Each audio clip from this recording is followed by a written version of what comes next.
Praise the Lord. இன்றைய வேதாகம வசனம் யாக்கோபு 3:10. துதித்தலும் சபித்தலும் ஒரே வாயிலிருந்து புறப்படுகிறது. இந்த நாள்லையும் ஒரு விஷயம் நம்ம ஆராய்ந்து பார்க்கலாம். நம்ம நாவு துதிக்கிற நாவா இருக்கா, இல்லை நம்ம நாவு சபிக்கிற நாவா இருக்கா அப்படின்னு சொல்லிட்டு. நம்ம நல்லா ஜெபிக்கிறவங்களா தான் இருப்போம். ஆனால் நமக்கு கோவம் வரும்போது நம்ம என்ன பேசுகிறோம் அப்படின்றது நம்ம தெரியாமல் அநேக நாட்கள் அநேகரோட இருதயத்தை நம்ம உடைத்தவர்களாக இருக்கிறோம்ல. சாபம் அப்படின்றது, சபிக்கிறோம் அப்படின்றது பெருசாக நம்ம அவங்கள திட்டி தீர்க்கிறது மாத்திரம் கிடையாது. ஒரு சின்ன வார்த்தை அவங்க இருதயத்தை உடைச்சால் அதுவும் சபித்தல் அப்படின்னு தான் கருதப்படுது.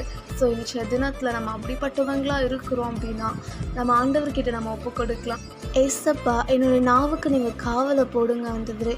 இனியும் என்னுடைய வாழ்க்கையில் அப்பா துதித்தல் மாத்திரம் தான் இருக்கணுமே தவிர ஒரு பொழுது சபித்தல் இருக்கக்கூடாதுன்னு சொல்லிட்டு இன்றைய தினத்தில் நம்முடைய வாழ்க்கையை நம்ம ஆண்டவர்கிடத்தில் ஒப்பு கொடுக்கலாம்.